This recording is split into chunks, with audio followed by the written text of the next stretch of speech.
Rhea Ripley haters just need to fess up and admit this to themselves, and more importantly, stop the public blaming and bashing of Rhea Ripley. In today's video, we're going to be looking at some very interesting comments made by a WWE Hall of Famer, one of the all-time greats that I think paints a bigger picture and really puts to task the haters out there, because Rhea Ripley is back on top as your Raw Women's World Champion, or your Women's World Champion, whichever you want to say, because she is the face that runs the place on Monday Night Raw, especially in the women's division. And over the last year, she has gone through ups and she has gone from downs. She has been able to pivot and ultimately get back on top of the mountaintop. And as we inch closer to WrestleMania, there's always talk, there's always speculation of how long Rhea Ripley is going to be holding this championship. And I think she's going to be holding it for a very long time. If you look at Rhea Ripley's last year or so, think about it like this. She has gone from holding the women's world title for a year. She headlined Elimination Chamber 2024 against Nia Jax in her hometown. She worked with Becky Lynch, beat Becky Lynch at the grandest stage at the Mall, WrestleMania, got injured, vacated the women's world title, came back, had an epic year-long feud with Liv Morgan that ultimately resulted in her winning back the Women's World Championship. That's what Rhea Ripley has done over the better part of a year and some change, right? She's gotten injured twice, yet she's always come back, and when she does come back, she comes back better than ever, and that is a testament to the level of this game that Rhea Ripley is playing. Sure, people will look at her in the same light of a Charlotte Flair and a Becky Lynch, and I think she deserves it. Now, I understand everyone thinks that she's overrated. There's some fans who think that she doesn't inch up to a Charlotte Flair or a Becky Lynch, and I'm here to say that you're wrong.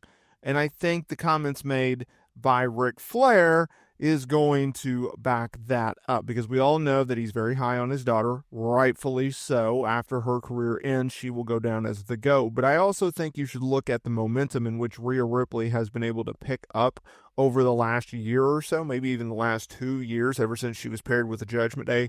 Her career took off. Now, let's get in today's video, because Ric Flair, he gave his candid thoughts on the women's division while making a recent appearance on Gabby AF, and he placed his daughter Charlotte Flair and Rhea Ripley in a class of their own. He said, she's so much better than, and that's not to say the other girls aren't good, but she and Rhea right now are the two best in the business, okay?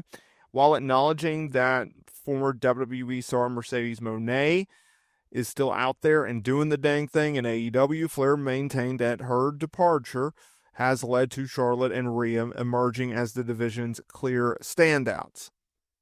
Keep in mind that if Mercedes Moné, if she ever does return to WWE, she would be in the class of this discussion. Okay, that's not to take anything away from Mercedes. She's just not in WWE, obviously. Now, keep in mind that Rhea Ripley, she has basically done it all in this business.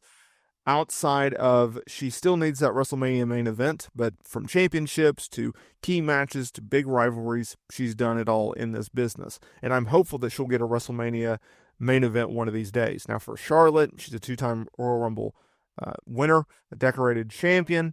Now she's back. She's going to go to WrestleMania and challenge for a women's world title or a women's championship against Tiffany Stratton. Now, Flair, he praised Charlotte's WrestleMania 39 encounter with Rhea Ripley, stating they haven't had a match like that in the women's division that I've seen on TV anywhere since that match. If you go back to WrestleMania 39 in 2023, that's a very, very good match. Is it on the level of, like a Mercedes Moné versus Charlotte Flair, or a Bianca and Mercedes, or a Mercedes and Bayley down at NXT? No, but it's very, very good. I also think you have to look at it like this. While I think Charlotte Flair is phenomenal, I also don't think in ring-wise she's better than Mercedes or Rhea Ripley. She's really, really, really good. She's not great, right? She's great as a character. She's great as a promo, but in ring work, no, I don't think she tops it to another level. And one of the reasons that I think Rhea's career has taken off as much as it has been over the last 2 years is because she looked at it and goes, okay, I know I'm great in the ring. How can I take my game to the next level? Well, that next level is by doing promos and really tapping into character work. And then that was the light bulb moment of it's like, oh, okay, this is how I piece everything together. This is how I tie everything together, right? Because you can be a great in-ring worker and a wrestler, but that doesn't mean you're going to draw money, right? You can be a great talker and not a very good in-ring worker and still draw money, right? You talk people into the door. You don't do flips and moves to get people into the door, or at least at a broader level, right? That's one of the things that AEW has found to be an issue of like, you can have great wrestling, but if you don't have stars, if you don't have it, you don't have a wide range product that introduces new stars and gets over new stars, and more importantly, grows your business and expands your business, right? And popularity. And Rhea Ripley's been able to tie that in very, very nicely. Now, looking ahead as we go into WrestleMania, obviously WWE presents the Elimination Chamber PLE on March 1st from Toronto at Rogers Center.